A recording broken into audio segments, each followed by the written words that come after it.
Good morning, my brothers and sisters. Welcome to episode 79 in Be With Me in the book of Revelation. I'm going to title today, No More Tears, and then Trademark. I'm going to start with a story. So the year is 1954, and after 5 years in development, Johnson & Johnson came out with a shampoo, a baby shampoo, and their tagline was, No More Tears. So the idea was you'd shampoo your kid and wouldn't get the eye irritation that's created so much problem in the past. And this product was an immediate and overwhelming success. So there's this product that has, quote unquote, no more tears. It's trademarked. It's genius. It's trademarked at least on this planet. And today we're going to talk about God, who's describing the next planet and has the same trademark for the next planet.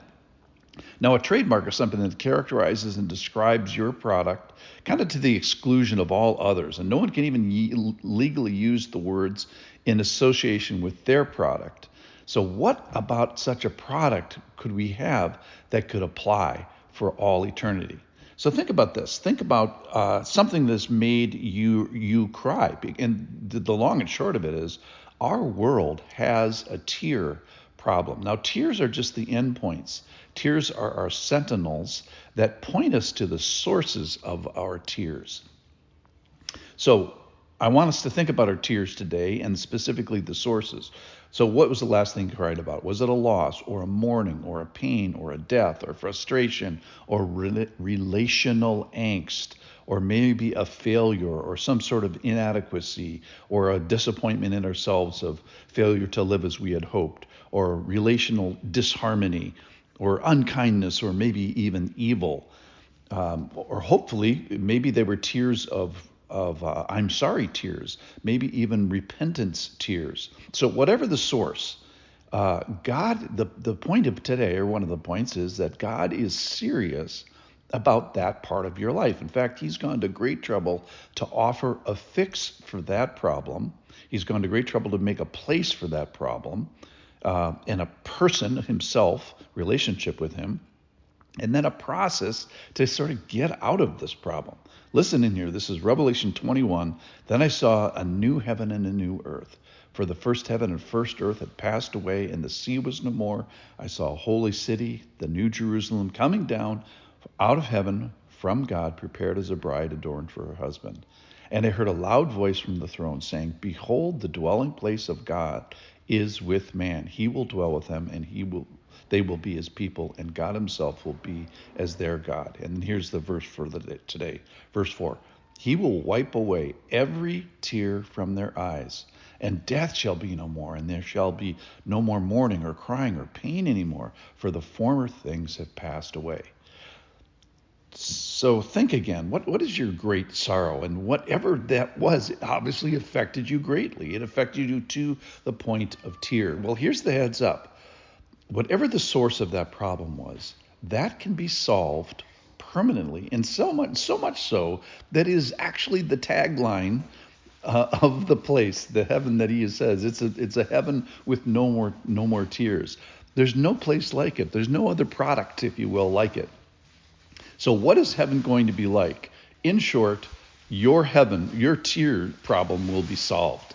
So either this is true about God and God's place, or he is a liar. So that's how solid this thing that we're talking about is. That's how confident we can be in this, that we can ultimately put all our eggs in this basket. It can be a place of no more tears, and our relationship with him can be a person of no more tears. Now, there's never been such a place. And you may say, wow, this is a place I'm interested in. Well, that's the point. You're supposed to be interested in this. It's a place you're supposed to be interested in, a person and a process you're supposed to be interested in. Ecclesiastes in chapter 3 says that he's made everything beautiful in its time. Also, he has put eternity into man's heart, yet so that he cannot find out what God has done from the beginning to the end. So way back in Ecclesiastes, he says, you should be interested in this kind of thing. That's verse 3:11. He's made you to desire this place, this person. And when you hear about such a place, your ears are supposed to perk up. So let's say you're selling real estate And you say, well, what kind of place is your planet? You say, well, if I told you it was a place of tears and death and mourning and crying and pain, and you might ask, wow, this is a rough place. I'm not sure I even want to live there. Or I may not want to live there permanently, that's for sure. So today we've heard about a place with no more tears. And how did it get to be a place with no more tears? Well, that goes on, that we have to lean on the person of no more tears, which is God, who doesn't even allow tears because he doesn't allow the source of the tears.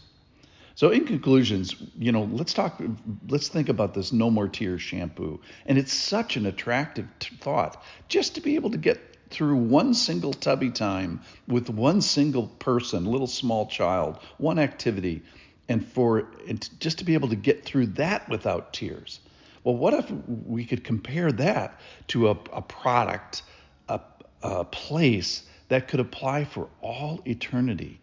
So what is heaven going to be like? It will be a place where we get the place where God has trademarked the same thing for the next world. It's a place of no more tears. For how long? Forever. And for what reason? For any reason. And for all time. So what was the last thing you cried about? Whatever that was, it affected you greatly, to tears. Well, heads up, there can be a solution for that. There's a person that is in place for that. There's a place that's going to be in place for that. So what is heaven going to be like? Well, step one is to be with God and dwell with him forever. But what I want to emphasize today is that your tear problem will be solved. And more specifically, the sources of your tear problem will be solved. So let's go to that place where there's no more tears. Thanks for listening.